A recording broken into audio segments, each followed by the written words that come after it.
ప్రముఖ నటుడు కోటా శ్రీనివాసరావు మృతి టాలీవుడ్లో తీవ్ర విషాదం నింపింది. కొంతకాలంగా అనారోగ్యంతో బాధపడుతున్న ఆయన తెల్లవారుజామున 4 గంటలకు హైదరాబాద్ ఫిలిం నగర్లోని తన నివాసంలో తుది శ్వాస విడిచారు. తెలుగుతో పాటు అనేక భాషల్లో 750కి పైగా సినిమాల్లో నటించారు కోటా. లెజెండరీ నటుడు మృతితో తెలుగు సినిమా ఇండస్ట్రీలో తీవ్ర విషాదం చోటు చేసుకుంది. కోటా మృతికి పలువురు సినీ రాజకీయ నేతలు సంతాపం తెలిపారు. కోటా శ్రీనివాసరావు 1942 జూలై 10న ఏపీ కృష్ణా జిల్లాలోని కంకిపాడులో జన్మించారు. బాల్యం నుంచి కోటా శ్రీనివాసరావుకు నాటకాలంటే చాలా ఆసక్తి ఉండేది. సినిమాల్లోకి రాకముందు స్టేట్ బ్యాంకులో పనిచేసేవారు. 1978లో తొలిసారి ప్రాణ ఖరీదు అనే సినిమాతో అరంగేట్రం చేశారు. అహనా పెళ్లంట సినిమాలో కోటా శ్రీనివాసరావుకు నటనకు మంచి పేరు వచ్చింది.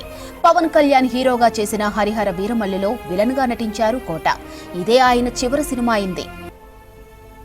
దశాబ్దాల సినీ చరిత్రలో ఆయన సేవలకు ఎన్నో అవార్డులు రివార్డులు వరించాయి. 1998, 2000 సంవత్సరంలో ఉత్తమ విలన్ గా నంది అవార్డు అందుకున్నారు కోటా. 2002, 2004, 2006లో ఉత్తమ సహాయ నటుడుగా నంది పురస్కారం వరించింది. ఇలా సినీ కెరియర్లో మొత్తం 9 నందులు అందుకున్నారు. ఇక 2015లో అప్పటి రాష్ట్రపతి ప్రణబ్ ముఖర్జీ చేతుల మీదుగా పద్మశ్రీ పురస్కారం తీసుకున్నారు. తమిళం, హిందీ, కన్నడ, మలయాళ భాషల్లో నటించి ఎంతో మంది అభిమానులను సంపాదించుకున్నారు. కొన్నాళ్లు రాజకీయాల్లోనూ పనిచేశారు. 1991లో ఉమ్మడి రాష్ట్రంలో విజయవాడ తూర్పు నుంచి ఎమ్మెల్యేగా గెలిచి ప్రజాసేవ చేశారు. ప్రముఖ నటుడు కోటా శ్రీనివాసరావు మృతి టాలీవుడ్లో తీవ్ర విషాదం నింపింది. కొంతకాలంగా అనారోగ్యంతో బాధపడుతున్న ఆయన తెల్లవారుజామున 4 గంటలకు హైదరాబాద్ ఫిలిం నగర్లోని తన నివాసంలో తుది శ్వాస విడిచారు. తెలుగుతో పాటు అనేక భాషల్లో 750కి పైగా సినిమాల్లో నటించారు కోటా. లెజెండరీ నటుడు మృతితో తెలుగు సినిమా ఇండస్ట్రీలో తీవ్ర విషాదం చోటు చేసుకుంది. కోటా మృతికి పలువురు సినీ రాజకీయ నేతలు సంతాపం తెలిపారు.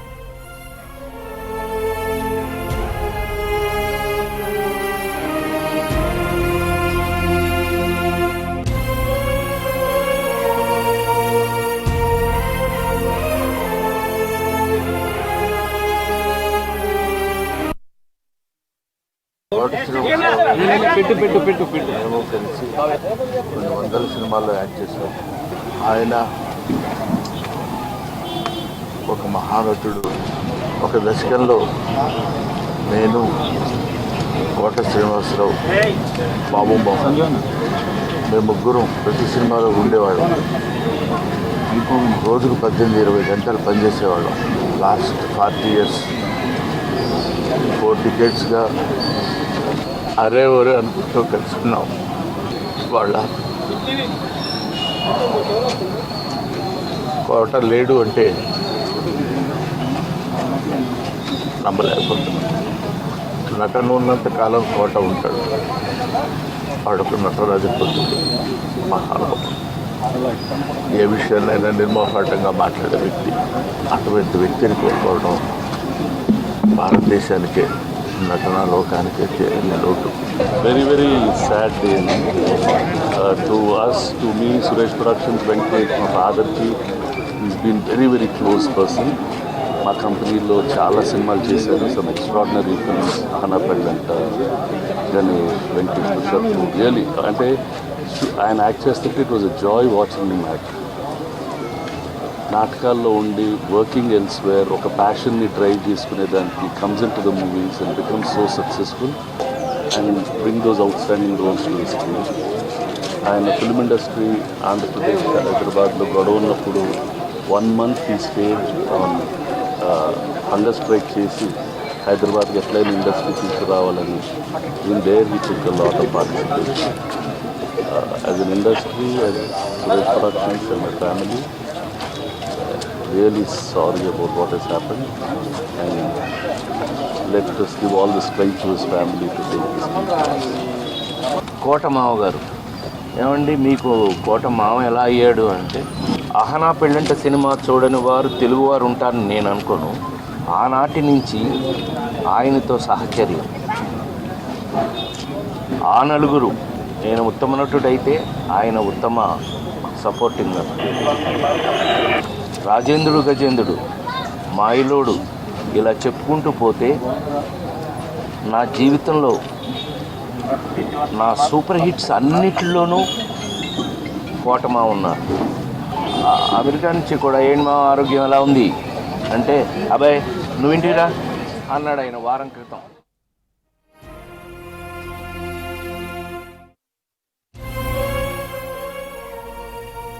కోట శ్రీనివాసరావు 1942 జూలై 10న ఏపీ కృష్ణా జిల్లాలోని కంకిపాడులో జన్మించారు. బాల్యం నుంచి కోట శ్రీనివాసరావుకు నాటకాలంటే చాలా ఆసక్తి ఉండేది. సినిమాల్లోకి రాకముందు స్టేట్ బ్యాంకులో పనిచేసేవారు.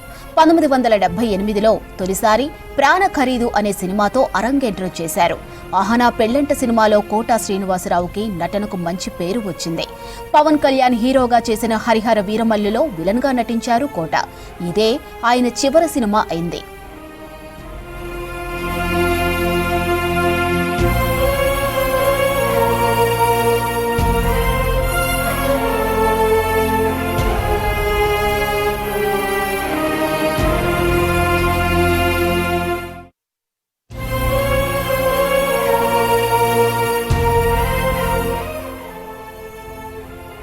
దశాబ్దాల సినీ చరిత్రలో ఆయన సేవలకు ఎన్నో అవార్డులు, రివార్డులు వరించాయి. 1998, 2000 సంవత్సరాల్లో ఉత్తమ విలన్గా నంది అవార్డు అందుకున్నారు కోట. 2002, 2004, 2006లో ఉత్తమ సహాయ నటుడుగా నంది పురస్కారం వరించింది. ఇలా సినీ కెరియర్లో మొత్తం 9 నందులు అందుకున్నారు. ఇక 2015లో అప్పటి రాష్ట్రపతి ప్రణబ్ ముఖర్జీ చేతుల మీదుగా పద్మశ్రీ పురస్కారం తీసుకున్నారు. తమిళం, హిందీ, కన్నడ, మలయాళ భాషల్లోని నటించి ఎంతో మంది అభిమానులను సంపాదించుకున్నారు. కొన్నాళ్లు రాజకీయాల్లోనూ పనిచేశారు. 1991లో ఉమ్మడి రాష్ట్రంలో విజయవాడ తూర్పు నుంచి ఎమ్మెల్యేగా గెలిచి ప్రజాసేవ చేశారు. కోట శ్రీనివాసరావు నటనకు ఆయన నిజంగా పెట్టను కోటే. ఎన్నో వందల పాత్రలు, ఎంతో విలక్షణ నటనా వైవిధ్యం. అది కామెడీ అయినా, విలనిజమైనా, ఇంటి పెద్ద అయిన రోలైనా అది కోటానే చేస్తేనే పడుతుంది అనేలా ఉంటుంది నటన. తొలినాళ్లలో విలనిజానికి కేరాఫ్ కోట శ్రీనివాసరావు. ఆ తరువాత కామెడీకి షిఫ్ట్ అయ్యారు కోట. సీనియర్ నటులతో అయినా, తన సమకాలిక యాక్టర్స్తో అయినా, ఇక హీరోలు, క్యారెక్టర్ ఆర్టిస్టులు, ప్రస్తుత నటులతో స్క్రీన్లో కోట ఉన్నారంటే అక్కడ సీన్ పండాల్సిందే. ఇక ఏం తమ్మి అంటూ ఆయన తెలంగాణ యాసలో చెప్పే డైలాగ్స్ ఎప్పటికీ ఎవర్ గ్రీన్. ఇక ప్రతిఘటన సినిమాలో నెగటివ్ రోల్లో అద్భుతంగా నటించారు. తన నటనతో విలనిజానికి కొత్త భాష్యం చెప్పారు కోట. రంగస్థల నటుడుగా ఎన్నో ఏళ్ల పాటు అలరించిన కోట ప్రాణం ఖరీదు సినిమాతో సిల్వర్ స్క్రీన్ పై మెరిశారు. కెరియర్ ప్రారంభంలో సహాయ నటుడుగా, విలన్ గా విభిన్నమైన చిత్రాల్లో నటించి తెలుగు ప్రేక్షకులను మెప్పించారు. పాత తరం నటులతో పాటు చిరంజీవి, బాలకృష్ణ, నాగార్జున, వెంకటేష్, మహేష్ బాబు, పవన్ కళ్యాణ్, సాయి ధర్మతేజ్ ఇలా దాదాపు టాలీవుడ్ అగ్ర యువ హీరోలతో కలిసి స్క్రీన్ షేర్ చేసుకున్నారు కోట. అహనా పెళ్లంట సినిమా పిసినారి పాత్రలో అద్భుతమైన నటనను పండించారు కోట. ప్రతిఘటన సినిమాలో ప్రతి నాయకుడి పాత్రలో విమర్శల ప్రశంసలు అందుకున్నారు. యముడికి మొగుడు, ఖైదీ నంబర్ 786, శివ, బొబ్బిలి రాజా, యమలీల, సంతోషం, బొమ్మరిల్లు, అతడు, రేస్ కుర్రం లాంటి ఎన్నో చిత్రాల్లో నటించి ఆడియన్స్ ను అలరించారు.